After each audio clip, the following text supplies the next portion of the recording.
The main event of the evening, Rodel Mayol, 26-4-1 with 20 knockouts, taking on Omar Nino Romero. This is for the WBC Light Flyweight Championship of the World at 108 pounds. Mayol is the reigning WBC champion. This is his first defense of the title.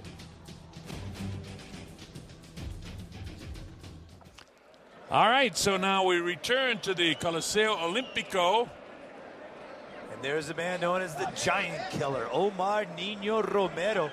So gracious in the way he stepped aside to go ahead and let Edgar Sosa fight Rodel Mayol with the understanding that he would be the mandatory challenger for the winner of that particular fight. And here he is with his chance now to fight against the champion, Rodel Mayol. Well, Romero fought 8 months ago. He won a technical decision over Juanito Rubila, a bad head clash. We showed you before we came to the fights here in Guadalajara, the series of head blows that Rodel Mayol has been involved with. Well, Romero has been involved with several headbutts too. So we're just about ready to get this fight underway, and we look for the action to get going very, very shortly. Decked out in the white trunks, as you see there, is Mayol. And of course, Juanito Rubila, another Filipino fighter that Omar Nino Romero just fought. Rodel Mayol, he is from Mandaue City in Cebu, the Philippines. And boy, I tell you what, you talk about Rodel Mayol, here's a guy that his manager is Manny Pacquiao, so he's definitely in good hands from there, trained by Freddie Roach. And this is Vic Draculich, the referee for this fight. And what a great job the promoter Fausto Garcia has done in his way he has brought these fights together. We just had a war, so let's see what we get on this particular one. This is Vic Draculich pointing out where these fighters can punch. All right, so Vic Draculich gives him the final words. And again, this is a WBC World Championship fight. WBC rules. There's a 10-point must-scoring system, no standing 8 count, no 3 knockdown rule. A fighter cannot be saved at the bell at any round. As you take a look at the tail of the tape, there are a couple of different things there. Weight exactly the same, height about the same. Little advantage for Mayol, and the age difference, 28 to 33, both in the prime of their career, both right-handed fighters. The big difference, again, we will try to get, we couldn't get the scoring, really wasn't announced loud enough, but they announced the scores at the end. They have open scoring at the end of the 4th and the 8th rounds.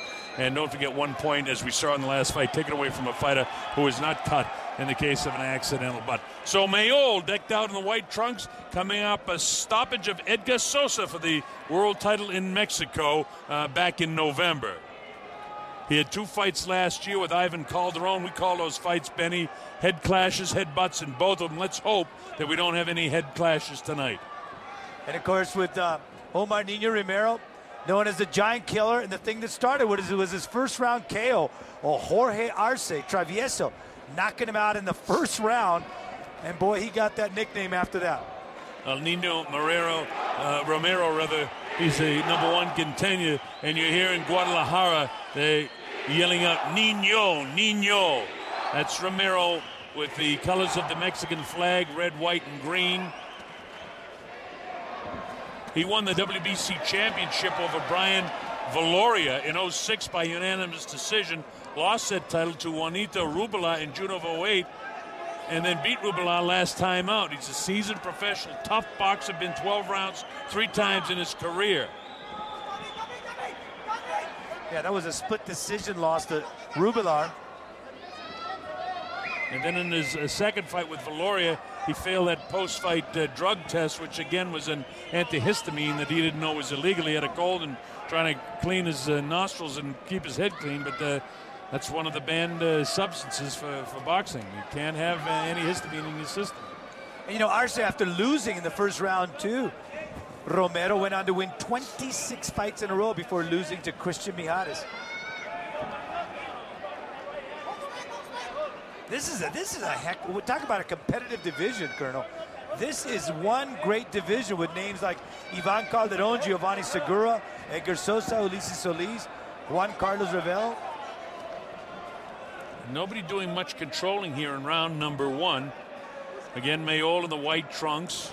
He has all the tools too, but he's his career has had problems with headbutts. And a lot of the problem is you watch the way he fights. He bends at the knees and he lunges in. And especially with Calderon, the heads came together so many times. He began his career in 2000 in the Philippines. Did Mayol with 22 straight fights without a loss. Well, you know, with Calderon, it was a difference of 4-inch in height advantage that Mayol had. Here's pretty even, 5'4" and 5'3". And remember, 3 of the 4 losses that Mayol has had has been to been in world title fights. So this guy is a world-class world champion. Yeah, he lost to Ulises Solis. It was a TKO in the 8th. And he also lost to Adrian Hernandez. Good body work by Romero. Bell ends round 1. Not a lot of difference between the 2 in the first round. A good boxing round for both fighters. I'm going to go with Romero on that one. I thought he did enough with the body shots and just controlled the round a little bit better.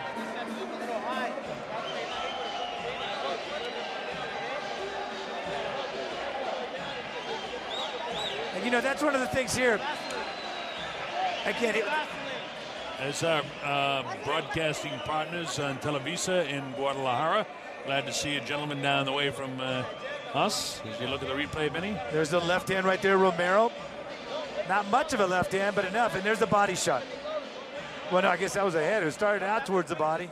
Skipped up over the shoulder, got a piece of him anyway. And again, on the part of Mayol, making a big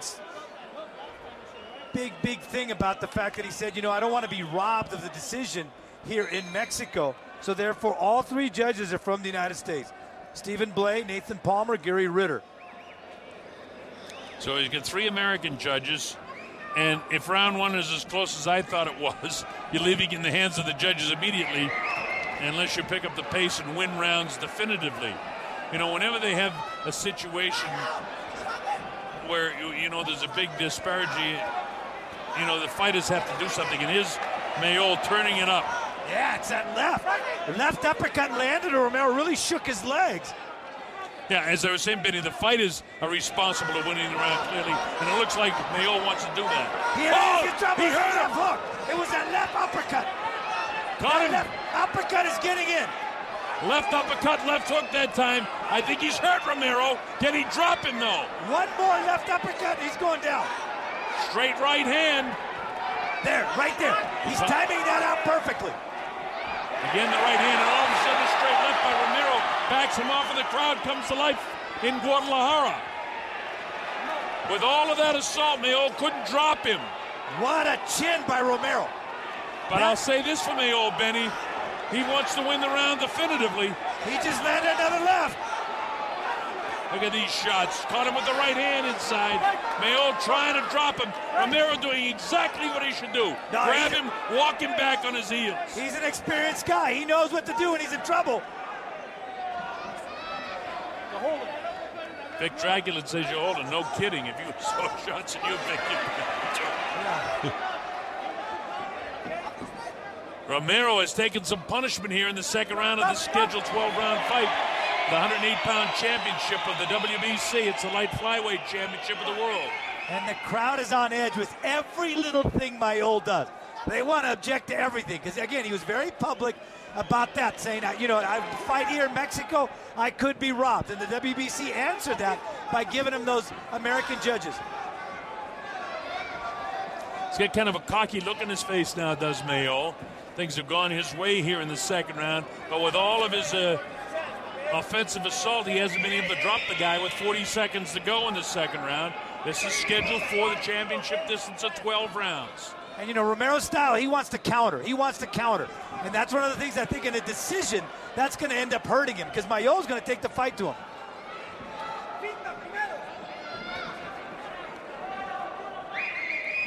Also, Daniel Garcia, our promoter in Guadalajara, give him a lot of credit from Boxeo de Gala. Has been some show so far, and this one's not bad either for the world title. Closing seconds now. This is the second round. Boy, that left hand of... As the bell ending the second round. I give that to Mayol. Oh, totally.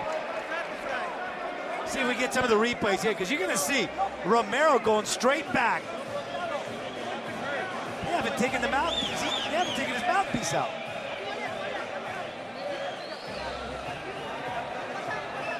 You would think they'd take the mouthpiece out, let him breathe a little better. Watch this left hand. Pretty good right, by the way, Benny. Now, look at this. No, but the left, oh, see yeah. what I mean? Right on the top of the nose. Wait till you see the uppercut, though. Watch this uppercut right there. Yeah. See that right there? Now watch him. Look at the legs. Yeah, his legs are shot.